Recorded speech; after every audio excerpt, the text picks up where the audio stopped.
Hey, what's up, guys? Welcome into Stacking Dubs. Today, we're going to continue our talks about Jonathan Kuminga and the Warriors' plans to likely hold on to him going forward. And we're going to talk about basically the three different scenarios that could play out in terms of keeping him. We're going to talk about what a breakout from Jonathan Kuminga scenario would look like, what it would take to get there, and essentially from a on the court, off the court individual development, all those things that we're going to need to see from Kuminga and the Warriors to make something like that a long-term fit.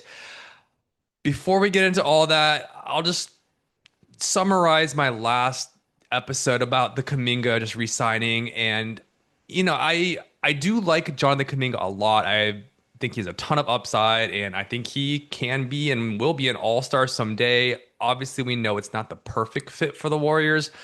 For those reasons, I've thought that retaining Kuminga, especially in the long term, is probably not my favorite outcome, but it can work.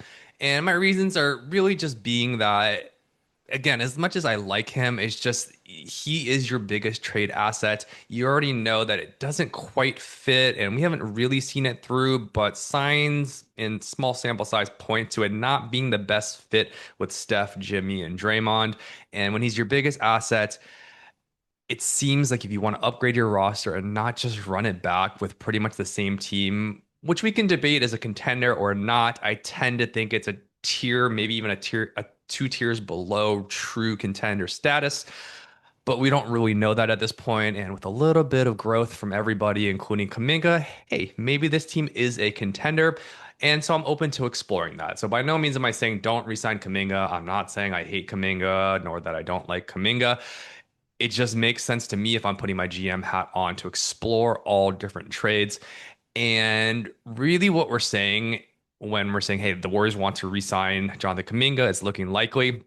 I think what it truly means is that they've explored the trade market and there isn't really much there, especially not that kind of 25 to 30 million dollar type player like your Cam Johnsons and those type of guys that I've mentioned on several of the videos.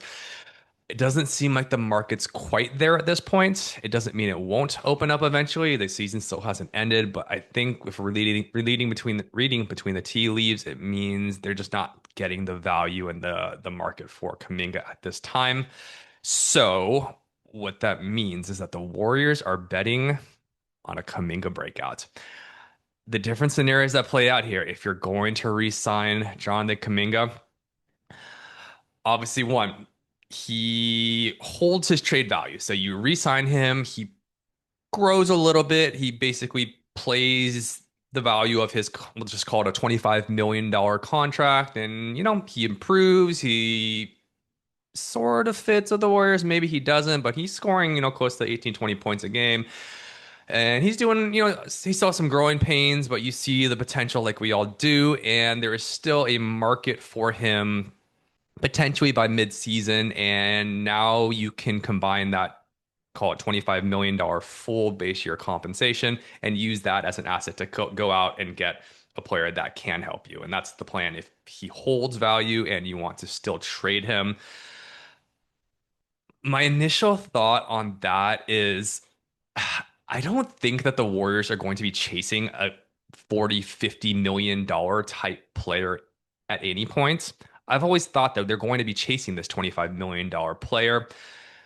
And so if that player was available now, and again, we'll just use Cam Johnson as an example. I think he's only like 20 million, but the point is that no, you can't just trade Kuminga for Cam Johnson right now. But if he was available and they did want to do something with Kuminga, if you want to make it happen now, you just have to attach Moses Moody. 11.9, $12 million contract. Yeah, it sucks to just kind of throw Moody in there just to make the salaries work.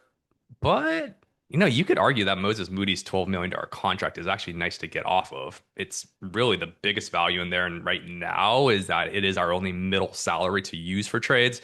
And I do like Moody, but again, if we're going to upgrade this roster, I need to see a lot of growth from Moses, and he's getting better. And he had a stretch last year that was towards the end of the season, which is great. But come the playoffs, and maybe it was that hand issue, but come the playoffs, it's hard for me to really bank on that Moody breakout as well. And so for that reason, if the trade was there at this point and you knew you were going to be able to get a good, two-way third scorer type guy that provides spacing and fits this roster better than, say, this version of Kuminga does, I would be on board with trading Kuminga and Moody if you had to throw in picks, whatever, for that player now, rather than like the scenario we're talking about. You re-sign Kuminga, maybe a player in that range becomes available at that time. You don't really know what that market looks like. Maybe there's no one available, and hey, you're just rolling with Kuminga, and maybe that's fine. But my point is that you might have more options now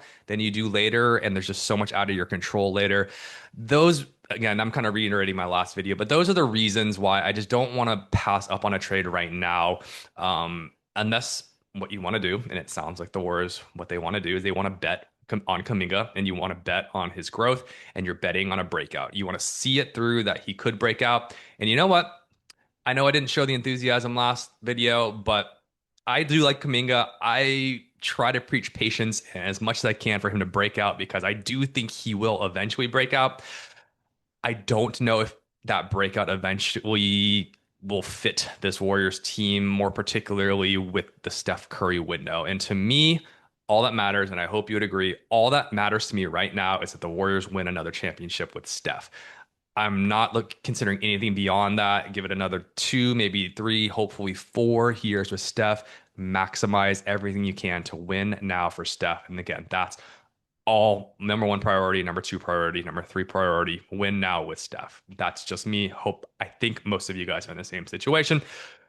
So, anyways, back to my points. Scenario 1 is Kuminga kind of holds value. You've successfully basically washed that half salary of base year compensation. He's now worth, call it $25 million. You're still able to have Moody's contract or whatever you've done with that. And you're looking to wheel and deal for a trade. Maybe better players on other teams open up and you can make a move. Maybe they don't. That's scenario 1, which it seems like the Warriors are kind of heading towards. Number 2, the bad scenario is Kuminga. You resign him and he does not improve much or at all. He is not a fit. Maybe there's injuries. I don't want to throw that out there, but maybe he loses value, which is possible. Maybe it's not working. And although Steve Kerr is committed to playing Kuminga a whole bunch, maybe it doesn't work, and maybe we missed our chance to sell high on Kuminga, and he is now deemed a bad contract at $25 million. Now you're sort of stuck because at that point, it's probably not fitting with this Warriors team. If he's not playing well, I don't see why this core 4, if you want to call it that, would be working. And you don't really have a lot of moves you can do there short of just attaching a bunch of picks to try to offload Kuminga. You're not getting a ton of value. It becomes a big mess. And that is the downside to re-signing Kuminga, is that if it doesn't get better, it gets bad much quicker. I'm not going to talk too much more about scenario 2, but when you think about it like that, and that, hey, if this might be resigning Kuminga, that might be your big move, the only move you can make in the rest of the Steph Curry era. If he loses value, you cannot do anything, and you are basically having Steph right into the sunset with this team as currently constructed. Maybe it's competitive, maybe it's not. In this scenario, it probably wouldn't be. All I'm going to say about scenario 2. Last scenario, the good scenario. We're going to talk about this for the rest of the time for the most part. A Kuminga breakout. Jonathan Kuminga breaks out as a 23-year-old, and you're winning games. You found ways to make it work despite the lack of spacing, or what we perceive to be a lack of spacing. And you decide we are going to build around a core of Steph Curry, Draymond Green, Jimmy Butler, and Jonathan Kuminga. And we'll throw Pods in there as well because he's young. But that is your core going forward, and it is working. I love it. Let's hope for this. What will it take to get there? Let's just start from the Kuminga side of things. So what does a breakout look like for Jonathan Kuminga, the player? I'm starting on the defensive side of the ball because that's where the issues are more so than offense.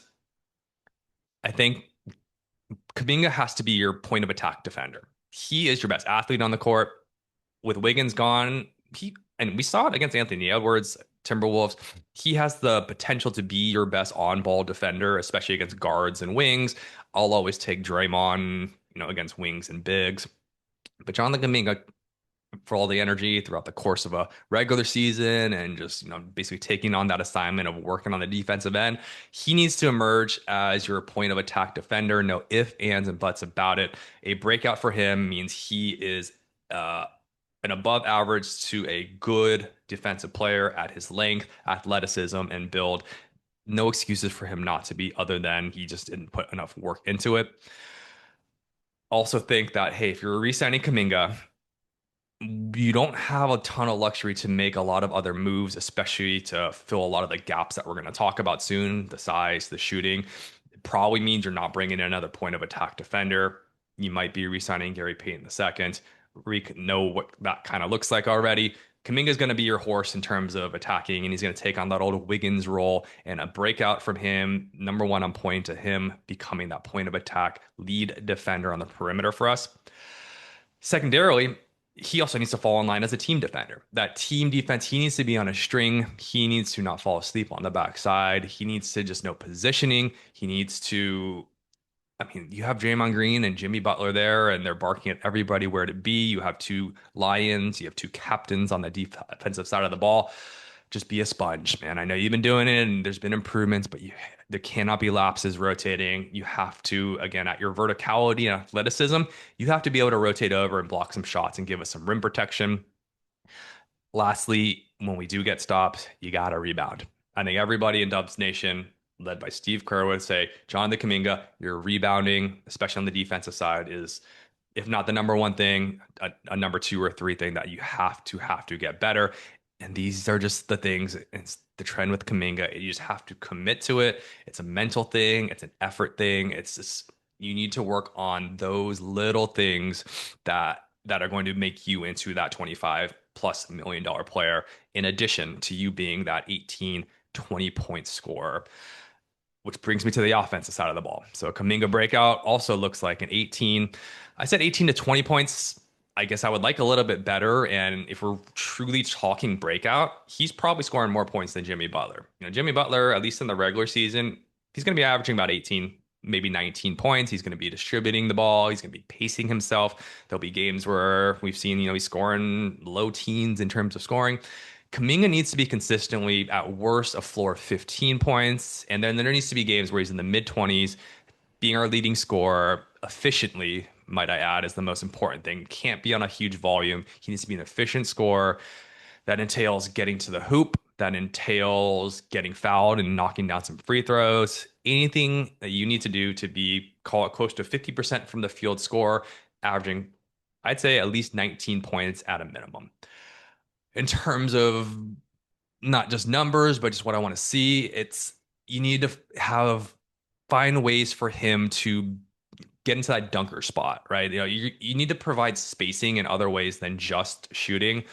Obviously, we know his 3 point shooting, it's, I don't even want to say hit and miss. It's just kind of like a 33%. He had one year he shot 36% from three. Open shots, it needs to be closer to that 36%. If it's open shots, it needs to be 37, 38% if you're just trying to provide some spacing. And in addition to shooting, that spacing comes from being able to be a vertical spacer. Can you cut baseline out of a Steph or whoever else pick and roll? Can you cut baseline and finish plays vertically? Most importantly, in terms of spacing, what we don't really think about, I need Kuminga to be a better screener, be a better cutter, be better off ball without the ball in your hands. All those things that Steph, Klay Thompson, Andre Iguodala did so well is they set great screens off ball. They know when to cut, and those things are just getting the defense moving. And those are ways that, if you're not getting respected just standing in the corner providing spacing as a shooter, now the defense has to respect you anytime you're cutting back door or cutting to space, cutting through the lane, setting back screens. It's all that extra activity that's going to be ways you can make plays and create space for specifically Steph. The biggest reason why I think it's an injustice to roll out, at least right now, the JK Jimmy, Draymond lineup with three, we're going to just quote unquote call them non-shooters. It's an injustice to Steph, especially if you want to close with that lineup, because we know Steph Curry can shoot the lights out, this and that. Steph Curry he works if he's going to get into the lane, he has to work to get to the hoop. And if you're not going to provide him enough spacing where essentially four and a half, sometimes all five defenders can just be, foot in the lane, foot in the paint, just keeping Steph out of the lane. And then in addition to just, running him off the 3-point line, it's an injustice to Steph. And that's truly where it does hurt not having the spacing is that you're just limiting what your best player can do without spacing. On the flip side, I think you need to pair Jonathan Kuminga with Steph, where Steph is going to bring out the best in every player. I think NBA history, nobody raises the level of his teammates, even if it's just standing in the corner and providing them more spacing, than Steph Curry. So there needs to be, we're kind of talking more at what the Dubs can do on the floor now to support a Kuminga breakout. There needs to be a considered effort by the coaching staff to commit to running more actions for Kuminga with Steph, whether that's Steph setting screens for Jonathan Kuminga and that inverted too small 3-1 pick and roll, which works very well to get Kuminga downhill. Whether it's Kuminga becoming a better screener and rolling for Steph, and now you have a little two-way action that way, which we don't see much of for a lot of different reasons. It is finding a bunch of sets and actions for Kuminga with Jimmy, and so they can play off of each other because they are pretty interchangeable players. Can you find ways to use their similarities to create separation rather than being redundant on each other? The Warriors also need to find ways. I mean, it's easier said than done, but you just got to get out and transition. Kuminga might be one of the best transition players in the league. And during the regular season, you see a lot of it. During the playoffs, it's hard to get out and transition. And that starts with wreaking havoc on defense, causing more turnovers, getting out and running. But can you find ways to get more transition for Kuminga where he's at his best? And then lastly, a Kuminga breakout, just in terms of how it affects the Dubs, you're gonna have to ask Kuminga to be the lead of that second unit sometimes. I know right now it's Steph, and then it's when he's off the court, that second unit's led by Jimmy. There needs to be enough actions where it can just be initiated by Kuminga as a playmaker, whether he's scoring for himself, whether he's just getting downhill and then creating for others. We saw it. We're seeing glimpses of that. The assists and just the playmaking, the decision making. It seems to be slowing down for him a bit, and that's one of the reasons I'm for the most optimism on Kuminga is that he seems to be seeing the floor and making better, quicker decisions. Not flawless, but better.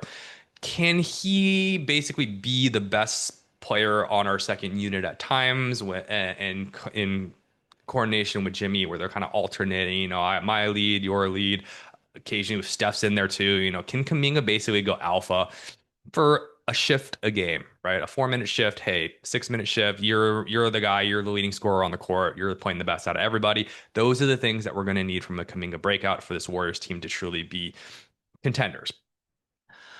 Now, those are all the things on the floor. Let's get to off the floor, which pertains more so to this offseason and roster construction.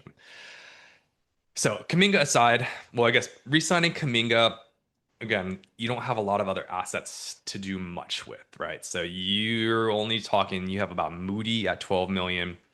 You have Buddy at 9 million, which I don't think they want to trade Buddy at that price I mean, he gives you the thing you need most in shooting.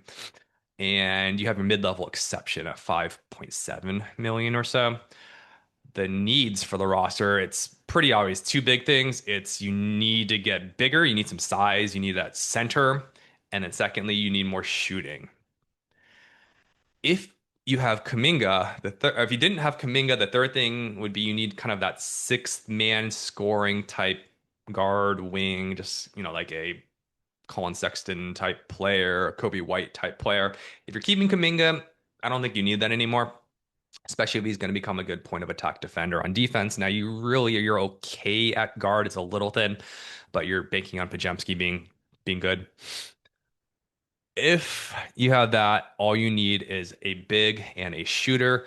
Best case scenario, you're getting both in one package with a stretch big. And so say you're committing to either Moody's contract and trade value at 12 million and you're chasing a guy or through free agency with the mid level if you take someone getting someone taking less money. So you're talking about Brooke Lopez is probably the number one target. Less of a two-way, but just kind of a stretch. He's more of a power forward. The next two guys are more power forwards, but they do give you good shooting, not great defense. But again, you just need to stretch big. It'd be Bobby Portis, who's been recently linked to the Warriors, but also a lot of teams are going to be targeting him on that mid-level. He might not even opt out. I think it's got a $13 million team option. So it'd be hard for me to see him opting out for 13 and then signing with the Warriors or someone else at the taxpayer 5.7 million. I don't know if he's the type of player at this point in his career that's just going to be taking less. The second guy is Santi Aldama from the Grizzlies, who again is kind of a more of a power forward. He's honestly more of like a small forward. I've talked about him a bit on my my episode about which bigs we should target. He provides you a lot of spacing. And the importance of a guy like that, or even Portis or Lopez, is that it just gives you so many different lineup combinations that compare with Jonathan Kuminga. Right now, it's like you almost have to play Quinton Post with Kuminga just to provide enough spacing. You typically also need to put Buddy in that situation, just so you have some space to maximize Kuminga and whoever else is out there. Usually it's Jimmy or Dre also, and yeah, that's you see where the problem lies with spacing. Also, potentially kind of a stretch big. I don't know if he's even going to be available and what the cost, but like an Al Horford, maybe if the Celtics are moving off, I think he can do some things for about 15, 20 minutes to unlock some pieces and does a lot of other things well as well. Kind of dark horse like Chris Boucher. I always want to say Bobby Boucher, water boy, but Chris Boucher gives you a little spacing, a little height, a little athleticism. Not the best player, but someone that, at your mid-level, you could kind of spin the wheels on that. I think, if you're holding on to Kuminga, it puts you out of play for guys, upwards of 20 million. So you're not going to be able to get your Nas Reeds. You're not really going to be able to trade for Vucevic. I don't think that's in play anymore. If you're looking kind of more the other going two pieces, right? So if you don't get a stretch big, now you got to address your size issue and get a traditional big, but then you also need to address your shooting issue and get kind of a guard or a forward that can shoot. So if you need to get two players, the kind of the traditional bigs on hopefully cheaper contracts or just via a cheap trade, I like Goga Batadze the most. I've talked about him before. He's just kind of like a rich man's Kevon Looney, which no disrespect to Loon, but Batadze just kind of gives you a little bit more juice and just does everything that Looney does, but a little bit better. It's a little bit better finisher at the rim, a little bit better rim protection, just a little bit more size. Both good rebounders. Not as good an offensive rebounder as Loon, but I think he just gives you a little bit more than Loon. And so I could see that being an upgrade. Steven Adams, pretty one-dimensional, better offensive rebounder than Loon. Just gives you some just pure size and just a great locker room vet. I don't know how it fits. I don't know if you'd play for that cheap, but he does just give you some size. You could trade for Mark Williams. That would be the good get. If you can somehow go get Mark Williams from the Hornets, just a lob threat, young, basically a walking 15 and 10 guy. If you can get something like that and his contract, I want to say it's like 5 or 6 mil for at least another year, maybe 2 more years. If you can find a way to squeeze that on, and again, like I said earlier, I don't care about the future. Just trade all the picks, trade almost all the picks, at least for the next few years. If you got to give up a one to go get Mark Williams, yeah, maybe TJD and a one for Mark Williams. I don't even think you'd have to give up that much. Make it happen. That's your big right there on a good contract. There's a lot more bigs that could help you there, just throwing it out there. But then let's go kind of over to the shooters. That's the harder point because most of these shooters are not two-way guys. They're probably not even as two-way as like Buddy Hield, who held his own defensively, but let's not act like Buddy's a good defender. Nickeil Alexander-Walker is the best two-way of kind of these options, but he's not the best shooter. He's kind of like that 36% shooter, but he'll give you some spacing, but he's like the low end in terms of just shooting ability from three that you could chase here. That's a free agent. Other guys, he might have played himself out of the Warriors price range, but like a Malik Beasley on the Pistons, I think he led the league in 3-point shooting percentage this year, like something close, like over 45% or something wild like that. Another just pure shooter is Luke Kennard. All guys that, again, they'll give you spacing. Doesn't really fit every lineup. Won't be in your closing lineups unless you're desperate and losing. You just need spacing. So they're pieces.